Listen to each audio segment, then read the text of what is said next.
What is up, everyone? Welcome again past the rock. Another Monday, breaking down what's happening over the weekend, what's happening in the future, and some things that we're just all frustrated about. Jesse is out this week, just like I was out last week. So, Zach, thanks for pinch hitting again. We'll talk a little baseball later. How was your weekend? My weekend was pretty solid, had its ups and downs, watched some good sports, watched some wild sports, and honestly, it's just a very, very mixed weekend. How was your weekend?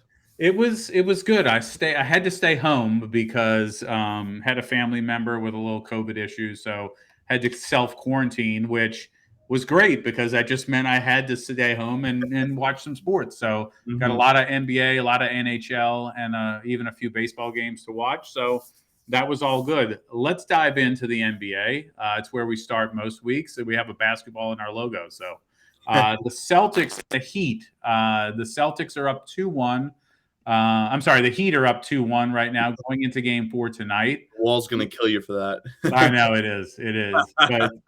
But what Celtics team do you think we see in Game 4 tonight? It's kind of been a little Jekyll and Hyde-ish. Marcus Smart and Jason Tatum, kind of resurrected from the dead, and they still lost. The Heat have only won 2 quarters in this series so far. So, Crazy, what happens crazy in Game stat. 4? What Celtics team shows up?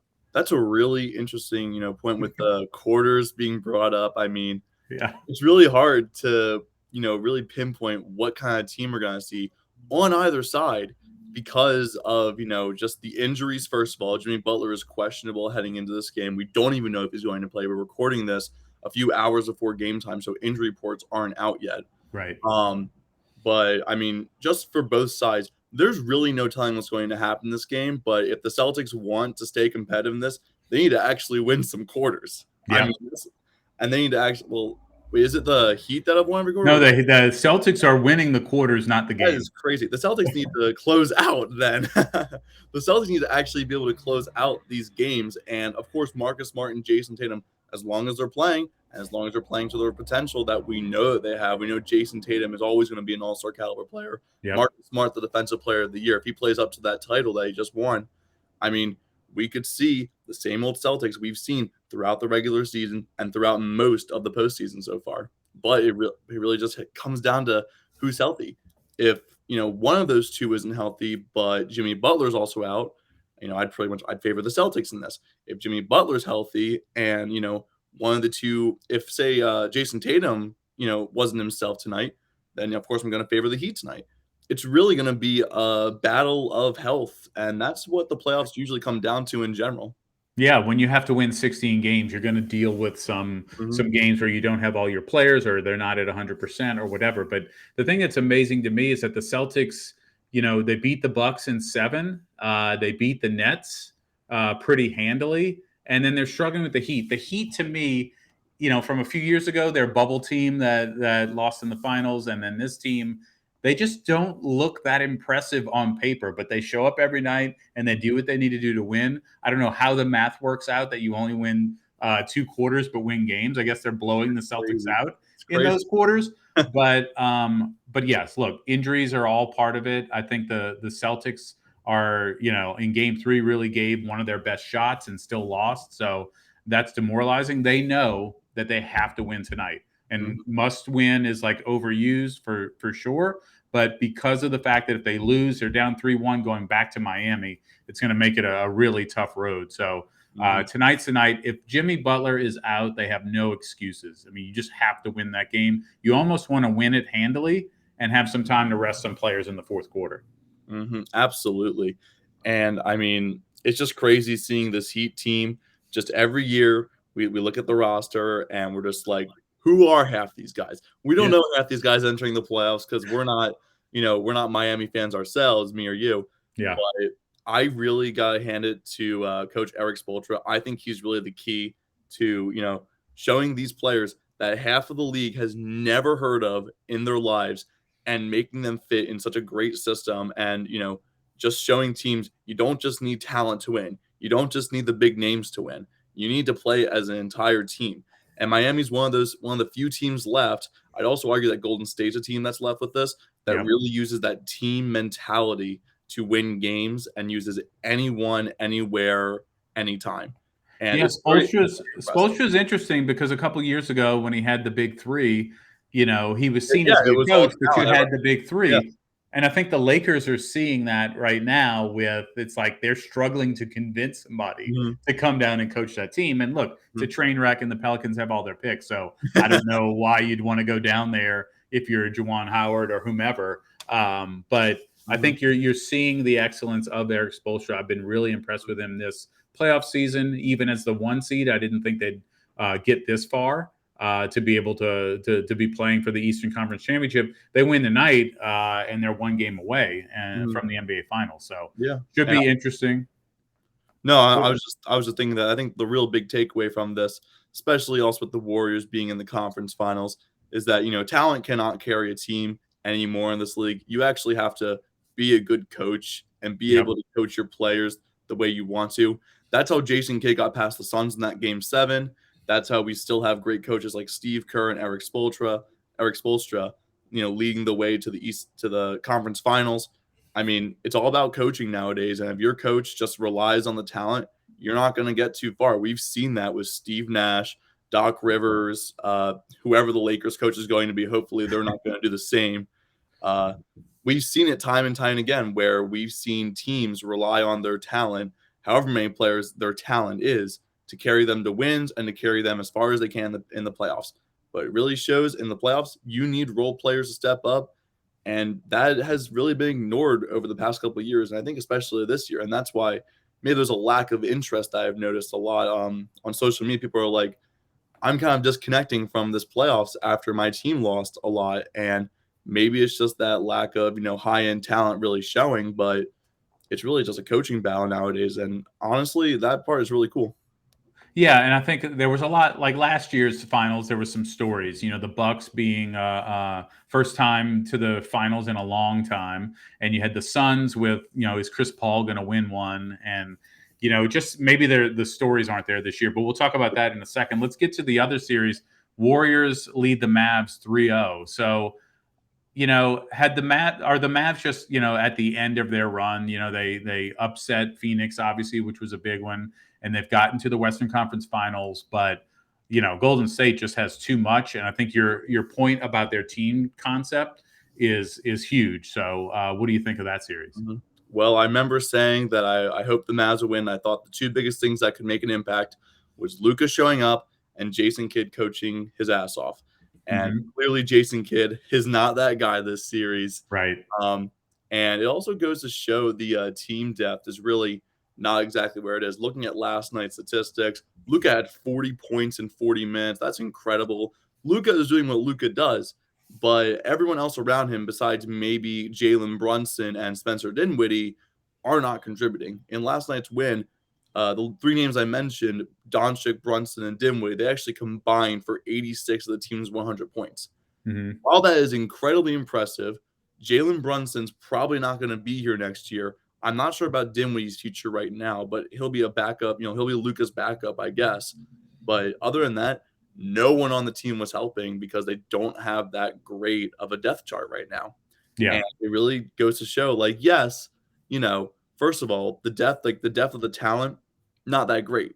But how Jason Kidd is using them probably also isn't that great. Because I mean, they're still professional athletes. They can still do this stuff. Yeah, depth is an issue for them. I think the more I looked at that Mavs Suns series, I realized that my Pelicans only lost to the Suns because Chris Paul had two games where he shot either 13 Mhm, for 13 or 14 for 14. mhm, Without those two performances, I think that's a much different series. The mhm, Suns were far and away the best team in the regular season, but obviously not built to win at least this year. And I think you're right. The Mavs had some serious depth issues and bench scoring, things like that. So it was always going to be a challenge for them to beat the Warriors, especially with the Warriors being so rested mhm, after kind of breezing through the last round. So excited to see this series. I don't think this is a candidate for the first team ever to come back down 3-0 and win in the NBA, but mhm. who's going to stop the Warriors at this point? It's crazy. I don't know if anyone can stop the Warriors. I wasn't sure who my title favorite was going to be after the Suns lost, but considering that Frank Ntilikina is in the Western Conference Finals and not Chris Paul or Devin Booker. I mean, honestly, that's kind of crazy. But the Warriors have really shown their dominance over the best 23-year-old in the world right now, Luka Yep. Doncic. And honestly, I mean, I can really see a Warriors Heat final right now or a Yeah. Warriors Celtics final, but I'm still going to go Warriors Heat because the Heat, I think, especially now with the health issues, have a bit of an edge right now in that series. But the Warriors are just a really, really complete team. I mean, if you look at the box score from their last game, I mean, they had 5 players each scoring double digits, and then the player had 9, Kevon Looney. He also had 12 rebounds to help out. They're just a very well-rounded team where you can have, 6 or 7 scorers on any given night just doing their best. And of course, they're passing, they're cutting, everything about that team. It's just very complete. And this is a Warriors team I did not think was going to make a title run, but they're here and they're Yeah. real and they have a legitimate chance. Well, and how big is a player like Draymond Green that's just willing to do whatever they need to do to get their team to win, And the Mavs definitely don't have that player unless you want to count Luka just, saying, I'm going to put this team on my back and try to score 70 every night. But, Yeah. it's so big to have that, somebody to get a nasty rebound when they need to, or, be inside somebody's back pocket, constantly all night to frustrate them. It's that's what wins championships, and that's why he has several already and may get another one this year. Yeah, it's kind of crazy. You go back. I mean, like, everyone always says that Draymond Green is like the second coming of Dennis Rodman, Mhm. and he really is. He's that glue guy, and not a ton of teams have a clear glue guy. I mean, everyone almost says, this team needs a guy who's willing to get down and dirty and have an attitude and Yep. speak his mind and just be that X factor, just like in the locker room and on the court. Draymond Green is that guy, and even though his impact isn't always seen on the scoreboard, he's always a vocal player. He's always a leader, Yep. alongside Steph Curry, who, has been a modern day superstar since his 2016 MVP season. Yep. I didn't think Curry was going to do what he has done throughout like this season, this year. I thought, maybe, Curry's going to be a superstar for the rest of his career, but, his title run's probably up. They're not going to do it again. And here we are. And it's the Western Conference Finals. We're talking about potential sweep with this team. It's crazy. Yeah. Yeah, and you're right. If anything, Green is a better version of Rodman because he's got some offensive talent, Yeah, he can actually score like 10 points. Exactly. Now Really Rodman impressive. would get ridiculous, 20 to 25 Oh, rebounds. ridiculous. Yes. So, Arguably one of the greatest rebounds ever. they are different, but it's great. Draymond Green's not a guy you like if you're in a series against him, and but he gets everything done he needs to keep it moving. So, what is up with the lack of a true home court advantage? I hate to be the old guy on the podcast like I am every week, but in the '90s when the Bulls were at their height, you weren't going to win in Chicago. There were several series with the Knicks at the time, which were great Knicks teams with Patrick Ewing and Charles Oakley and John Starks and such. And they lost series 4-3 to the Bulls. They won every game at home and none of the games on the road. Why is there such a lack of a home court advantage in the NBA, specifically this year, where you have, obviously the Mavs just lost at home. You have the Heat and Celtics have both 1-1 on the opposing court. What's the deal? Man, that's a really interesting case to present. I mean, I think back to the Heat Sixers. I believe it was the first like 5 or 6, like most of that series. Every team that played at home won at home. Like, I mean, there's still home court advantage. I think is still very significant in the NBA, but sometimes teams are just able to coach themselves in a better position or just Mhm. play higher than they would, than people would expect. I mean, you never know with the playoffs. I mean, sure, there were times where a team was utterly dominant at home. I mean, thinking back to, as you said, the Bulls and the Knicks. But then you have, some crazy games where you never expect the opposing team to come in and win, and they somehow do. I think of Game 1 of the 2001 NBA Finals, Allen Iverson's only win in that final. Yep. It was only him playing like that level. It was a one-man show, but he did beat Los Angeles in LA. And of course, the iconic step back. I just think back to that where home court advantage can always fluctuate. It's never a metric you can identify how much of an advantage it really gives because some teams, sometimes they're average on both, home and away courts. Sometimes they do just as well away as they do as home, or sometimes you even have a team that struggles a little bit at home and then does great on the away. So Yeah. I don't Well, think it's it's obviously you're playing it's for it, just and you can't really measure it. You can't measure it. you go into these arenas and you can't hear yourself think. I mean, it's not that maybe other than when you play at Miami, because sometimes the crowd gets there a little late. Yeah. But It's dinner I time think apparently. I Ooh. think there's a few differences, and I think number one is players are moving around so often. There's not that like real I have to protect my home kind of a thing. But let's be real. There's a statement that none of these series start until a road team wins, and Yeah. that was very evident in the 70s 80s when it meant something. Now you'll have that in game one, like you're saying happened in '01, and obviously happens today. But so I don't know if there's that pride. I also think there's so many more skilled shooters today that you can shoot yourself out of That's a any good sort point. of away disadvantage you have. So I think Steph that's a Curry's really not worried. That rim's the same size, the same height. Just to go back to the Hoosiers, feel there. So they just shoot their way into having an advantage wherever they are. And some players, I think, especially the superstars that define a city for who they are for at least half a decade. I mean, you Yeah. see those players, play with real heart and real, they really want to win for their city. As you already mentioned, Stephen Curry. I see that in Luka Doncic. I see that Yeah. in Joel Embiid. I see that. Who else was I just thinking of? I swear to God, I had a name on tip of my tongue, and I just I'm sure it was Brandon Ingram, but but but yeah, well, what I'm saying is I see that in most stars in the NBA where yeah. they really play for their city. The one exception from this year's playoffs was Karl Anthony Towns, but we don't really have to talk about how corny that guy is. Awesome. Don't And then dislike him, he's lastly, just corny. just to end the NBA talk or whatever, I think you and I were talking before the show about how there's a little bit of a lack of interest in the playoffs this Mhm. year. It's not as exciting. This Heat Celtics series should feel more exciting. And I say we're not as interested because you're a Sixers fan, I'm a Pelicans fan. We're both Yeah. out, but not that I expected the Pelicans to still be in it at this level. But it's just a thing. If there's 5 minutes left in the game and I catch it, I'm going to watch the end. But if it's in the middle of the second quarter, I'm just not that enthralled. But maybe it's the Heat style of play. I might be interested in watching the Warriors, but they're usually up by 20 in the second quarter. So it just doesn't feel as good as even it did last year. It's kind of weird because we've seen these playoffs. They've just been a lot of blowouts happening, and those Yeah, blowouts are not good for ratings necessarily. I mean, these games aren't that close, and when they are close, they're very low scoring because of how close they are. So yeah, it doesn't make for basketball that either we're used to seeing or that we're not really exactly fans of. I mean, blowouts can be good if you're cheering for that team that's, getting the blowout win.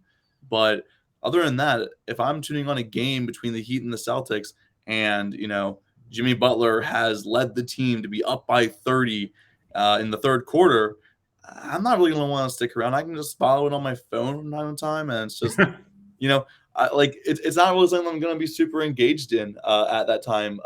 But hopefully, after the Warriors put away the Mavs in, could be 5, could be 4. We'll see what happens. It'd be weird. It'd be really weird to see a conference final sweep.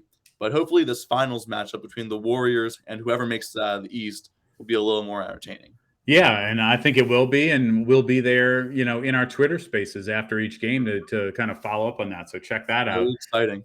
Let's move on to a little bit of NHL. I have been watching more of that of late, mainly because my team's in it, but also I think you have a pretty exciting 4 series going on right now. Colorado is leading the St. Louis Blues 2-1. The important thing to know there is that Colorado actually lost a game, and they hadn't done so far in the playoffs. They look to be the number one team. I'm sure the Lightning have something to say about that, but Colorado looks really strong. Yeah, Speaking of the Lightning, yeah. totally unexpected, beating Florida 3-0, looking for a three-peat. I can't remember the last time we had a three-peat in sports, but maybe we can explore that.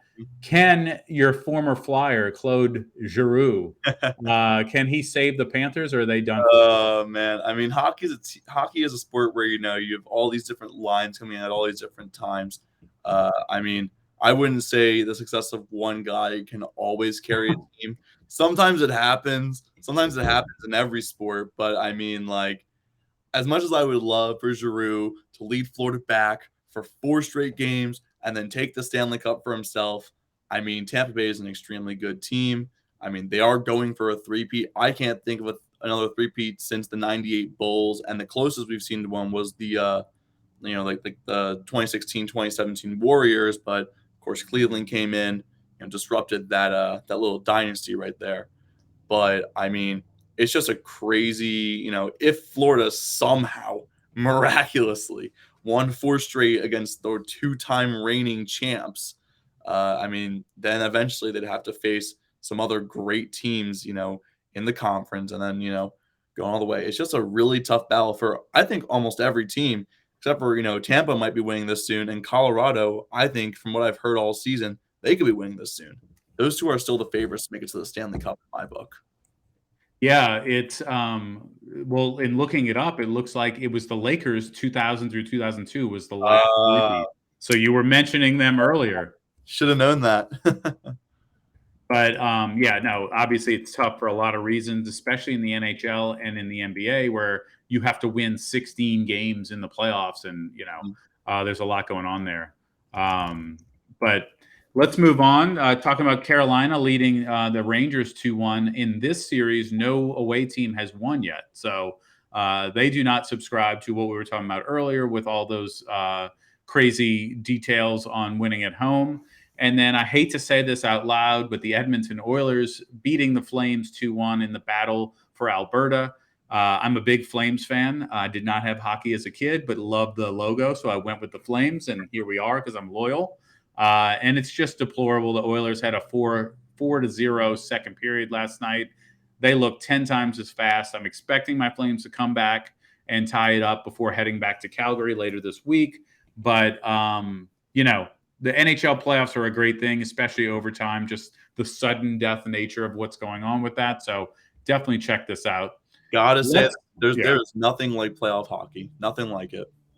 Oh, there isn't. It's it's just crazy. And I remember being a 13-year-old growing up in the South before there were any teams down here, and just falling in love because of playoff hockey. So pretty exciting. Mhm. Let's move on to the MLB. We don't do a lot of baseball talk here, but there's a lot to talk about, including I'm going to allow you to start and tell us about this crazy way that the Phillies beat the hated Dodgers yesterday.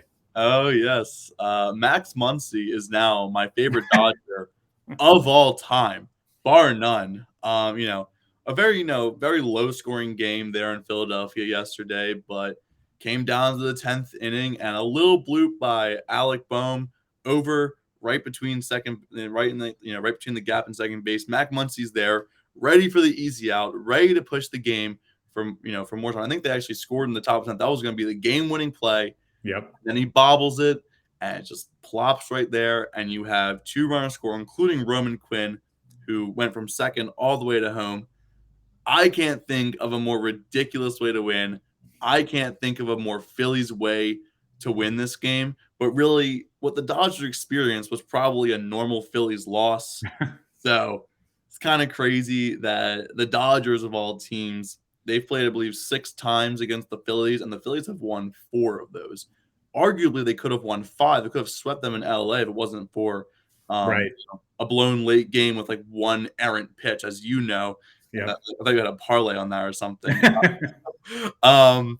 But the fact that the Dodgers are being contested so heavily by this struggling Phillies offense, especially in a tough May schedule for them, it's kind of crazy to see.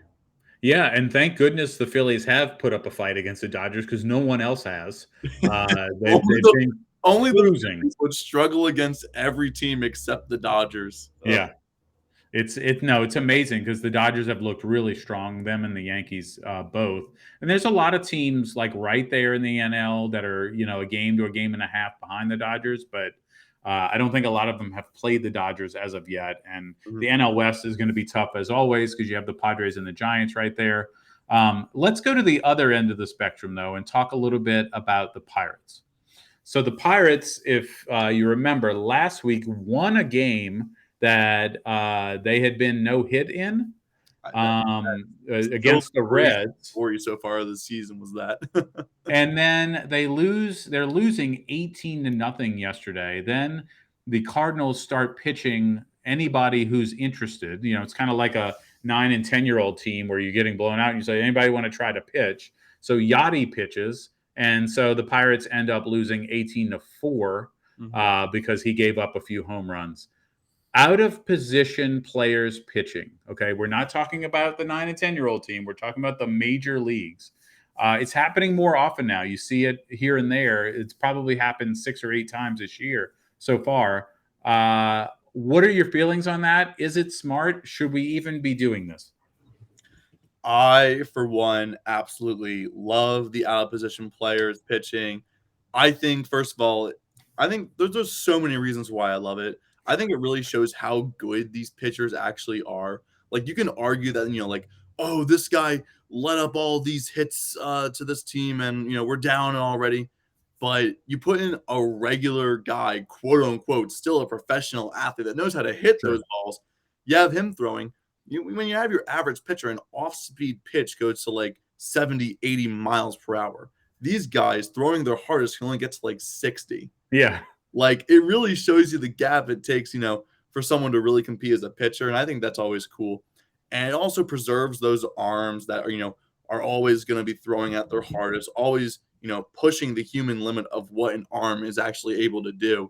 You're kind of preserving that and letting someone just throw a baseball without really straining their muscles as much as a pitcher strains their muscles, I'm sure.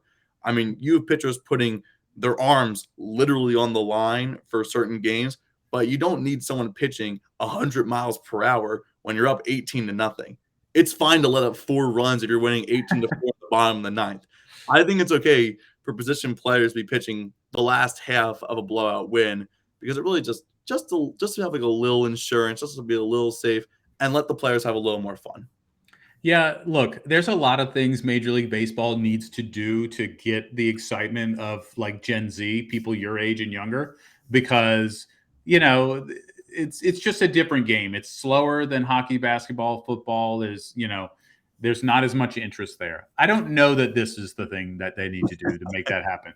We need higher run totals. We need something. People can't deal with defensive games anymore, whether it's football. If we want higher run totals, we need the balls to be juiced again because the fact that we're in basically a dead ball season right now is absolutely horrible. I hate it so much.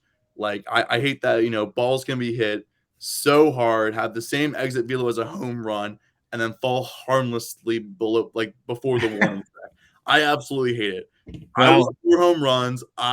We mentioned a little bit ago the Judge and Giancarlo Stanton, like they could be 50 home run seasons.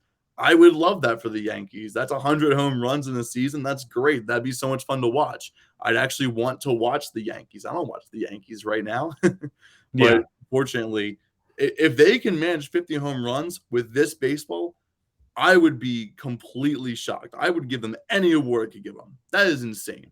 Yeah, you blame it on the ball. Maybe the pitching is a little better too. But if you want to see home runs, you should watch the College World Series because it's about to get rolling too. So it's just you can see some aluminum bats. But I don't think that pitching position players is the way to do it. Everybody's got these huge rosters. Nobody pitches nearly the innings they used to back, like way back. So I think that we need to roll out the regular pitchers. Let's not make a farce of this game. If you're going to get fans back in it, you need something exciting happen. They don't want to see Yadi Molina get clocked by a line drive because he threw a 47-mile-an-hour slider, right? So get these guys off the mound, get them where they need to be, and just finish up your game. To me, the biggest problem is if you're the Pirates, how do you lose 18-0? Okay. How do you put yourself in the major leagues in that position? Even the Phillies don't lose 18-0. Which is pretty surprising. Let's be real here. No, but it's just kind of crazy because you have these teams in baseball, especially the small market teams, that are pretty much like farm teams. They have some homegrown talent and then they eventually ship it off for future assets that never exactly work out for them. It's just, you hate to see it with the small market teams right now.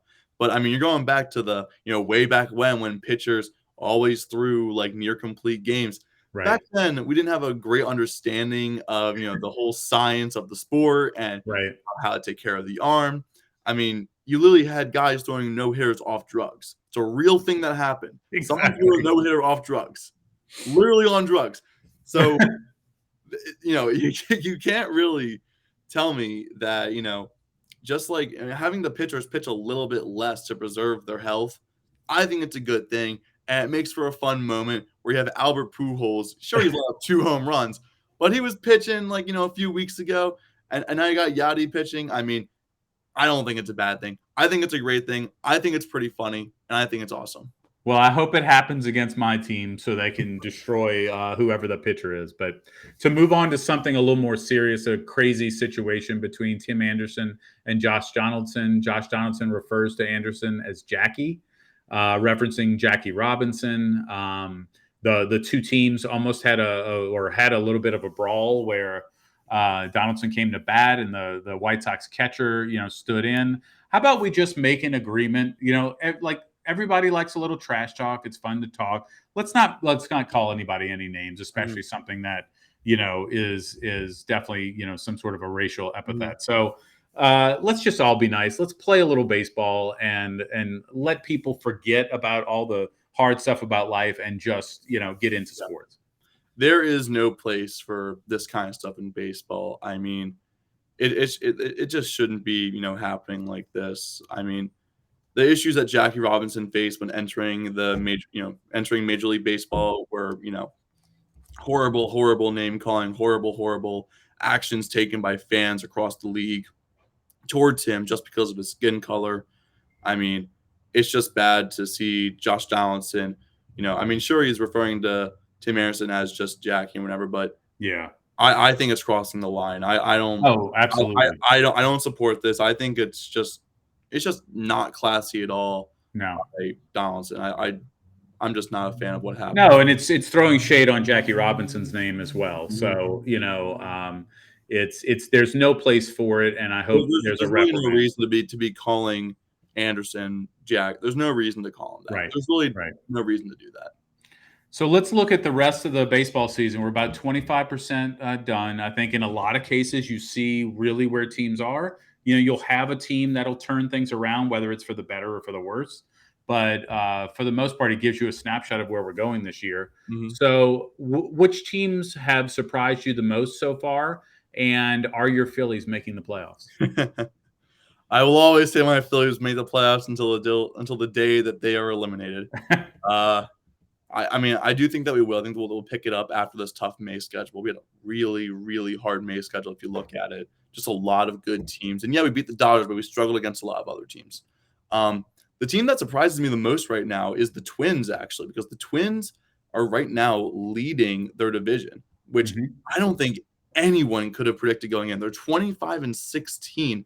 I mean, home and away, they have pretty much identical records, 7-3 in the last. Like, this is a team. Sure, they added Correa, but I didn't think they were going to make this much of a jump. They were pretty much like basement dwellers before this. We're talking like Cincinnati Red kind of levels of just mediocrity or just embarrassment.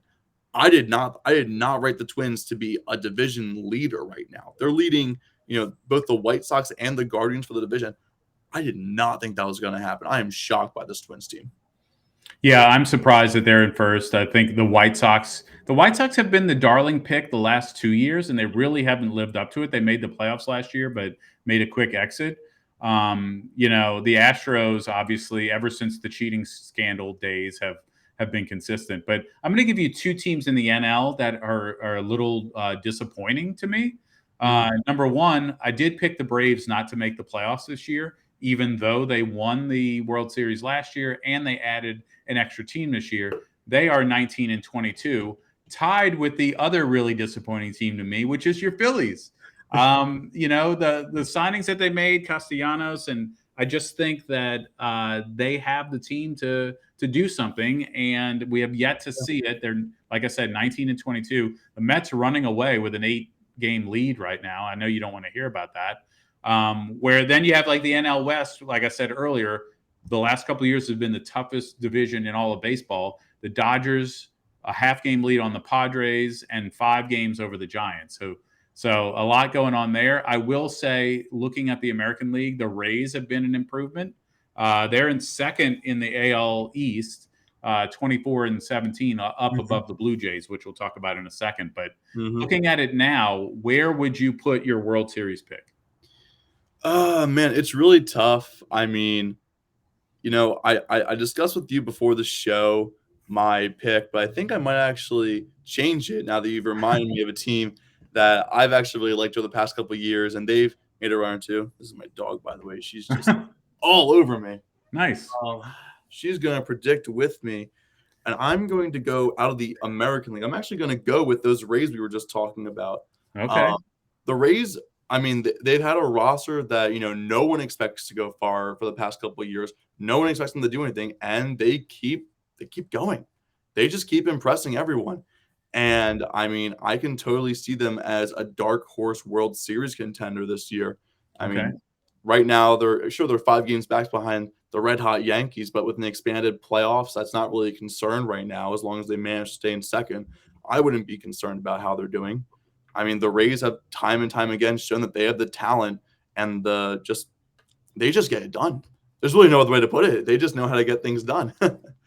And then out of the National League, I'm actually going to go another dark horse, the Brewers. The Brewers we've never really considered to be up there in World Series contention. I don't think I've ever really been like, oh yeah, the Brewers, they're my team to the World Series. They're gonna make the playoffs. They're gonna make noise. But I mean, their pitching staff has been great over the past couple of years. You have Josh Hader and Corbin Burns, Brandon Woodruff all leading that. Yep. And I mean, behind Christian Yelich, you got a pretty good roster behind him, pretty good offense. I mean, there's no major hole I really see in this team right now. And I think they're pretty solid. With a little bit of luck, they can make some noise. But baseball's all about the luck. Baseball, you can never predict baseball.